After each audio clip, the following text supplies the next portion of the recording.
News headline updates की कई सारी महत्वपूर्ण और काम की खबरें हैं। ध्यान से पूरे वीडियो के साथ आखिर तक जरूर बने रहेगा। तो चलिए जान लेते हैं पहली बड़ी खबर क्या निकल कर आ रही है।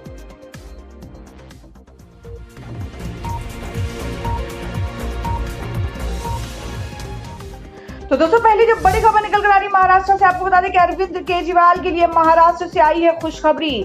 डिप्टी सीएम अजीत पवार ने लिया है फैसला। जी हां दोस्तों, आपको बता दें कि राजधानी में अरविंद केजरीवाल सरकार के 5 साल पूरे हो रहे हैं और दिल्ली के सरकारी स्कूलों में सुधार के उनके कामों की तारीफ होती रही है। और आपको बता दें महाराष्ट्र सरकार ने भी इस पर मोहर लगाते हुए तय किया है कि दिल्ली मॉडल को अपनाकर नगर निगमों के अंतर्गत आने वाले स्कूलों में पढ़ाई का स्तर सुधारा जाएगा।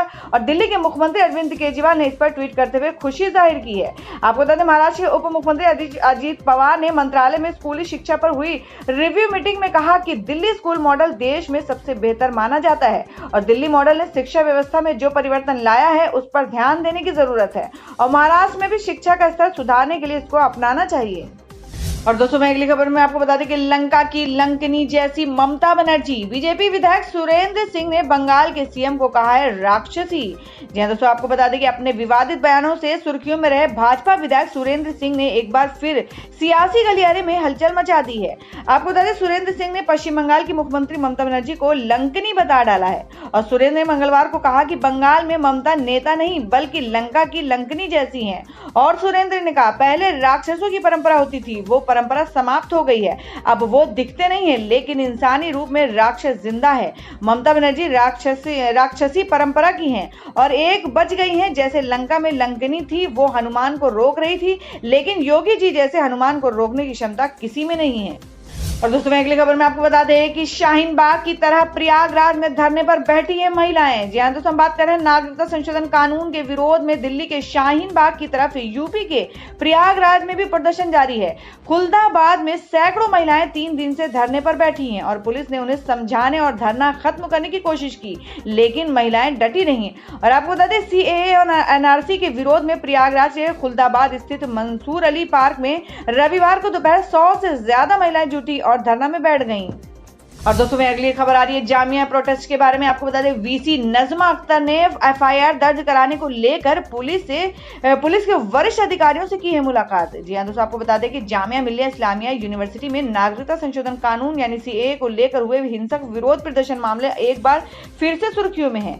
आपको बता दें जामिया के छात्र प्रदर्शन कर रहे हैं कि 15 दिसंबर की घटना के बाद अब तक पुलिस के खिलाफ एफआईआर नहीं हुई है और इसी सिलसिले में जामिया मिल्लिया इस्लामिया विश्वविद्यालय की कुलपति ने एफआईआर दर्ज को लेकर दिल्ली के वरिष्ठ पुलिस अधिकारियों से मंगलवार को मुलाकात की है। और बता दें कि छात्रों का बवाल बढ़ने के बाद जामिया के वाइस चांसलर नजमा अख्तर प्रदर्शनकारी छात्रों के बीच पहुंची और उन्होंने छात्रों से कहा कि उनकी ओर से एफआईआर दर्ज की जा चुकी है, लेकिन पुलिस की तरफ से उनकी एफआईआर को रिसीव नहीं किया जा रहा है और जो आप चाहते हैं हम वो नहीं कर सकते हैं क्योंकि हम सरकारी अफसर हैं, लेकिन पुलिस बिना इजाजत कैंपस में घुसी इसलिए हम कोर्ट तक जाएंगे। और दोस्तों मैं अगली खबर में आपको बता दें कि इतिहासकार इरफान हबीब ने पीएम मोदी को कहा अनपढ़ और वकील ने भेजा नोटिस। जी हां दोस्तों, हम बात कर रहे हैं अलीगढ़ सिविल कोर्ट के अधिवक्ता ने मंगलवार को इतिहासकार इरफान हबीब को उनके एक बयान को लेकर नोटिस भेजा है। दरअसल इतिहासकार इरफान हबीब ने अलीगढ़ मुस्लिम विश्वविद्यालय एएमयू में रविवार को प्रधानमंत्री मोदी व गृहमंत्री अमित शाह को लेकर एक बड़ा बयान दिया है। उन्होंने प्रधानमंत्री मोदी को अनपढ़ कहा था और वहीं गृहमंत्री अमित शाह को अपने नाम में से शाह हटाने की सलाह दी थी। और वहीं अगली खबर में आपको बता दें कि सीएए प्रदर्शनकारियों को कुत्ते कर तरह पीटा, बोलने वाले बीजेपी नेता के खिलाफ दर्ज हुआ मुकदमा। जी हां दोस्तों, हम बात कर रहे हैं नागरिकता संशोधन बिल और एनआरसी के खिलाफ विरोध कर रहे प्रदर्शनकारियों पर विवादित बयान देने के बाद पश्चिम बंगाल के भाजपा अध्यक्ष दिलीप घोष अब मुश्किल में फंस गए हैं। दिलीप घोष के खिलाफ अब पश्चिम बंगाल के नादिया जिला में तृणमूल कांग्रेस के नेता कृष्णेंदु बनर्जी ने एफआईआर दर्ज कराया है।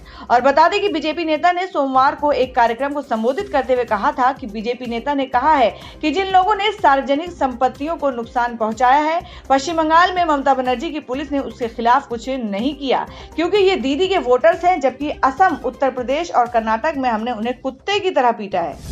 और दोस्तों, मैं अगली खबर आ रही है दिल्ली इलेक्शन को लेकर। आपको बता दें कि कांग्रेस आरजेडी मिलकर लड़ सकते हैं चुनाव, सीटों के बंटवारे पर बातचीत है जारी। जी हां, दोस्तों हम बात कर रहे हैं दिल्ली विधानसभा चुनाव में कांग्रेस और राष्ट्रीय जनता दल के बीच गठबंधन को लेकर बातचीत जारी है। और मंगलवार को ये जानकारी आरजेडी के नेता और बिहार के पूर्व उप मुख्यमंत्री तेजस्वी यादव ने दी है। दरअसल दिल्ली में पूर्वांचली वोटों की तादाद बहुत ज्यादा है, इसलिए बिहार की सभी क्षेत्रीय राजनीतिक दल इसमें अपनी किस्मत आजमाना चाहते हैं। और इसी कड़ी में आरजेडी कांग्रेस के साथ मिलकर चुनाव लड़ने की सोच रही है, क्योंकि दोनों ही पार्टियां लगभग हमेशा से ही एक दूसरे के भरोसेमंद सहयोगी रही है। और दोस्तों, वही बड़ी खबर में आपको बता दें कि एसबीआई के 42 करोड़ खाता धारकों को लगा है झटका, बैंक ने घटाई एफडी पर ब्याज दरें। जी हां, दोस्तों हम बात करें देश की सबसे बड़ी सरकारी bank state bank of India ने अपने 42 करोड़ ग्राहकों को झटका दिया है। बैंक ने अपने एफडी की ब्याज दरों में कटौती की है। और अगर आपने भी एसबीआई में एफडी फिक्स डिपॉजिट कराई है तो अब आपको पहले के मुकाबले कम ब्याज मिलेगा और आपकी जमा पूंजी पर असर पड़ेगा। आपको बता दें कि एसबीआई ने फिक्स डिपॉजिट की दरों में बदलाव किया है और लाइव मिंट में छपी खबर के मुताबिक एसबीआई ने एफडी की ब्याज दर में 15 बेसिक पॉइंट की कटौती की है। तो दोस्तों, खबरों में आगे बढ़ने से पहले जान लेते हैं माइंड क्विज के सवाल को। आज का सवाल है, आपको बताना है कि भारत के राष्ट्रीय गान की रचना किसने की है। इसका नाम आपको वीडियो के नीचे कमेंट बॉक्स में देना है और सही जवाब देने वालों को रैंडमली सिलेक्ट किया जाएगा और वो जीत सकते हैं बम्पर पुरस्कार। तो चलिए बढ़ते हैं अगली खबर की ओर। तो दोस्तों, अगली खबर में आपको बता दें कि कर्मचारियों को मिला वेतन बढ़ोतरी का तोहफा, सैलरी बढ़ोतरी के साथ 3 किश्तों में एरियर का भुगतान। जी हां, दोस्तों हम बात कर रहे हैं कि 7वें वेतन आयोग की सिफारिशों को लागू करने के बाद गुजरात सरकार ने राज्य के लाखों कर्मचारियों और पेंशन भोगियों को सैलरी बढ़ोतरी का तोहफा दिया है। और आपको बता दें कि गुजरात सरकार ने बीते बुधवार को ही इन कर्मचारियों और पेंशन धारकों के महंगाई भत्ते में 5% का इजाफा किया था। और सरकार ने कर्मचारियों के महंगाई भत्ते में 5% की बढ़ोतरी की और उसे 12% से बढ़ाकर 17% करने का फैसला किया है। और यह बदलाव 1 जुलाई 2019 से लागू होगा, यानी जुलाई से लेकर जनवरी 2019 तक का एरियर भी कर्मचारियों को मिलेगा। और दोस्तों, मैं अगली खबर में आपको बता दें कि ओवैसी ने रैली में कहा कि कांग्रेस के पास बहुत पैसा, उनसे ले लो लेकिन वोट मुझे देना। जी हां, दोस्तों हम बात करें कि तेलंगाना में शहरी निकाय चुनाव होने हैं, जिसके मद्देनजर एआईएमएम के प्रमुख असदुद्दीन ओवैसी एक रैली को संबोधित करते हुए कांग्रेस पार्टी पर जमकर निशाना साधा। और इस दौरान उन्होंने बयान दिया कि जिस पर सियासत गर्मा सकती है। आपको बता दें, रैली को संबोधित करते हुए असदुद्दीन ओवैसी ने कहा कि कांग्रेस के लोगों के पास बहुत पैसा है, उनसे पैसे ले लो और वोट मुझे दे दो। और दोस्तों, मैं अगली खबर निकल कर आ रही है। आपको बता दें कि 6 शादियां कर चुकी हैं दुल्हन, समझौते के नाम पर करती थी लाखों रुपए की ठगी। दोस्तों हम बात कर रहे हैं पंजाब के पटियाला जिले में एक अनोखा मामला सामने आया है, जिसे सुनकर आप भी हैरान हो जाएंगे। दरअसल नाभा थाना क्षेत्र के गांव समला में रहने वाली जगदीप सिंह की शादी डकौली गांव के रहने वाले मनप्रीत कौर से हुई थी।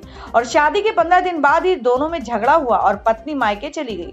और रूठी पत्नी को मनाने के लिए उसने मोहाली के कई चक्कर काटे और इसके बाद 1 लाख रुपए में समझौता भी किया और ताकि पत्नी वापस लौट आए। लेकिन शादी के 3 महीने बाद एक दिन चौंकाने वाला खुलासा हुआ। आपको बता दें, मीडिया रिपोर्ट्स के मुताबिक जगदीप को अपनी पत्नी मनप्रीत के बारे में पता चला कि वे पहले से ही शादीशुदा हैं। उसने जांच पड़ताल की तो पता चला कि इससे पहले मनप्रीत ने नाम बदलकर 4 शादियां कर चुकी है। और दोस्तों, अगली एक और खबर मैं आपको बता दें कि एसबीआई की रिपोर्ट में नौकरी के मोर्चे पर बुरी खबर, इस साल 16 लाख रोजगार कम होने का अनुमान है। जी हां, दोस्तों हम बात कर रहे हैं अर्थव्यवस्था में सुस्ती के कारण रोजगार क्षेत्र सबसे ज्यादा प्रभावित हो रहा है। पिछले वित्त वर्ष 2018 और 19 के मुकाबले इस साल 2019 और 20 रोजगार के करीब 16 लाख अवसर घटने का अनुमान है। और ये बात एसबीआई की रिसर्च रिपोर्ट एक इकोरैप में कही गई है। और इसके मुताबिक असम, बिहार, राजस्थान, ओडिशा और उत्तर प्रदेश में पैसे भेजने में कमी और रेमिटेंस से पता चलता है कि कॉन्ट्रैक्ट पर आधारित कामों में कमी आ रही है। और दोस्तों, मैं अगली खबर आ रही दिल्ली से। आपको बता दें कि अरविंद केजरीवाल के खिलाफ कपिल शर्मा हो सकते हैं उम्मीदवार। आम आदमी पार्टी से बगावत कर बीजेपी में हुए थे शामिल। जी हां, दोस्तों हम बात कर रहे हैं दिल्ली में विधानसभा चुनाव के लिए तारीखों की घोषणा के बाद प्रमुख राजनीतिक दल अपनी अपनी रणनीति बनाने में जुटे हुए हैं। और आपको बता दें कि राजनीतिक दल विरोधियों पर निशाना साधने का कोई मौका नहीं गंवा रहे हैं, तो साथ ही विरोधी दलों के शीर्ष नेताओं को चुनाव में घेरने की रणनीति भी बनाई जा रही है। और विपक्षी दल बीजेपी ने मुख्यमंत्री पद के लिए चेहरे का ऐलान तो नहीं किया किया है, लेकिन ऐसी खबरें हैं कि पार्टी सीएम अरविंद केजरीवाल के खिलाफ एक बड़े नाम को चुनाव मैदान में उतार सकती है। आपको बता दें, मीडिया रिपोर्ट्स के मुताबिक भाजपा दिल्ली के पूर्व मंत्री और आम आदमी पार्टी से बगावत करने के बाद बीजेपी में शामिल होने वाले कपिल मिश्रा को मुख्यमंत्री अरविंद केजरीवाल के खिलाफ नई दिल्ली विधानसभा क्षेत्र से मैदान में उतारने की योजना बना रही है। और दोस्तों, मैं अगली खबर में आपको बता दें कि सीएए पर टिप्पणी के बाद भारत ने बदले पाम ऑयल इंपोर्ट के नियम, तो मलेशिया के पीएम बोले हम गलत को गलत बोलेंगे। जी दोस्तों, हम बात कर रहे हैं कि मलेशिया के प्रधानमंत्री महाथिर मोहम्मद ने मंगलवार को कहा कि वे गलत चीजों के खिलाफ बोलते रहेंगे, चाहे पाम ऑयल आयात पर भारत के प्रतिबंधों से उनके देश पर आर्थिक रूप से नुकसान ही क्यों ना हो। और आपको बता दें, दुनिया में पाम ऑयल की सबसे अधिक खरीद करने वाले भारत ने पिछले सप्ताह मलेशिया से इसके आयात के नियमों में कुछ बदलाव किए हैं और इंडोनेशिया के बाद सबसे अधिक पाम ऑयल उत्पाद और निर्यात के मामले में मलेशिया दूसरे स्थान पर आता है। और दोस्तों, मैं अगली खबर में आपको बता दें कि सीएए के खिलाफ प्रदर्शनों को नोबेल विजेता अमर्त्य सेन का समर्थन, कहा इसके लिए विपक्षी एकता जरूरी। दोस्तों, हम बात करें, देश भर में सीएए को लेकर प्रदर्शन हो रहा है और इस बीच नोबेल पुरस्कार विजेता अमर्त्य सेन ने कहा कि किसी भी कारण के लिए प्रदर्शन करने की खातिर विपक्ष की एकता जरूरी है और उन्होंने कहा कि विपक्ष में एकता नहीं होने के बावजूद प्रदर्शन जारी रह सकते हैं। तो दोस्तों, खबरों में आगे बढ़ने से पहले एक बार फिर से आपको याद दिला दें कि अगर आपने अभी तक के हमारे वीडियो को लाइक नहीं किया तो जल्दी से वीडियो को लाइक कर दें, क्योंकि आपका एक लाइक हमारे लिए बहुत ही ज्यादा महत्वपूर्ण होता है। और अगर आप हमारे चैनल पर नए हैं तो पहले चैनल को सब्सक्राइब कर ले और बेल के बटन को भी जरूर हिट कर दे। तो अब बढ़ते हैं अगली खबर की ओर। तो दोस्तों, मैं अगली खबर में आपको बता दें कि सीएए पर बिहार विधानसभा में बहस से भड़की बीजेपी। संजय पासवान बोले नीतीश चाहे तो अलग हो जाएं। दोस्तों, आपको बता दें, बिहार के सीएम नीतीश कुमार नागरिकता कानून पर बिहार विधानसभा में बहस करना चाहते हैं और ये ऐलान भी उन्होंने सदन में ही किया है। जब नीतीश ऐसा कर रहे थे, बीजेपी कोटे के मंत्रियों की शक्ल देखने लायक थी। आपको बता दें, विधानसभा में तो सब चुप रहे, लेकिन बाहर निकलकर आर पार की लड़ाई की बात होने लगी और ये तक कह दिया कि अगर नीतीश चाहें तो अलग हो जाएं, बीजेपी भी नया गठबंधन बनाने से नहीं हिचकिचाएगी। तो दोस्तों, बता दें कि क्या है देश भर में मौसम का हाल। जी दोस्तों, आपको बता दें, पहाड़ हो या मैदानी इलाके, ठंड से छुटकारा अभी नहीं। जानिए कब तक रहेगा सर्दी का सितम। जी दोस्तों, हम बात करें, उत्तर भारत के लोगों को आने वाले दिनों में ठंड से छुटकारा नहीं मिलने के आसार हैं। जम्मू कश्मीर, लद्दाख, हिमाचल प्रदेश और उत्तर प्रदेश में, उत्तराखंड में बारिश और बर्फबारी जारी है और विशेषकर हिमाचल प्रदेश में तो बर्फबारी ने लोगों की जिंदगी को प्रभावित कर दिया है। और आपको बता दें, कुल्लू में बर्फबारी से सड़कें ठप हो गई हैं और पाइप लाइन फट जाने से सप्लाई कर दी गई है, जिसके चलते 5 दिनों से लोगों को पीने के पानी के लिए इंतजार करना पड़ रहा है और बिजली गुल होने से भी लोग अंधेरे में रहने को मजबूर हैं। हालांकि पहाड़ी इलाकों में बारिश और बर्फबारी 14 जनवरी की दोपहर तक कम होने का अनुमान है। और दोस्तों, मैं आपको बता दें कि अब क्या है सोने और चांदी का भाव। आपको बता दें कि सोना खरीदने से पहले पढ़ ले ये अहम खबर। कल से नियमों में हो रहा है बड़ा बदलाव। जी दोस्तों, हम बात कर रहे हैं, अगर आप सोना खरीदने की तैयारी कर रहे हैं तो ये खबर एक बार जरूर जान लें कि सोने की खरीद के लिए सरकार नए नियम लागू करने जा रही है और ये नए नियम 15 जनवरी से लागू हो रहा है। आपको बता दें, 15 जनवरी 2021 से सोने के गहनों के हॉल मार्किंग अनिवार्य हो जाएगी और इसके साथ ही नियमों के उल्लंघन करने वाले को लेकर सजा का प्रावधान किया गया है। और वहीं बाजार में 3 स्टैंडर्ड का सोना ही बेचा जा सकेगा। और बता दें आपको कि बिना बीएसआई हॉलमार्क के कोई भी स्वर्ण आभूषण नहीं बेची जाएगी। और उपभोक्ता मामलों के मंत्री रामविलास पासवान ने मंगलवार को प्रेस कॉन्फ्रेंस में बताया कि 15 जनवरी 2020 से सोने के गहनों पर हॉलमार्किंग को अनिवार्य करने से जुड़ा प्रोसेस शुरू हो गया है। तो दोस्तों, ये थी अब तक की सभी बड़ी खबरों की अपडेट्स। टुडे ब्रेकिंग न्यूज और लेटेस्ट खबरों को देखने के लिए हमारे चैनल ऑसम ज्ञान हिंदी न्यूज चैनल से जुड़े रहिए और हमारे वीडियो को लाइक शेयर जरूर कर दें अपने दोस्तों और रिलेटिव्स के साथ। तो दोस्तों, फिर मिलेंगे काम की खबरों और सरकारी योजनाओं की एक और नई वीडियो के साथ। तब तक के लिए धन्यवाद दोस्तों।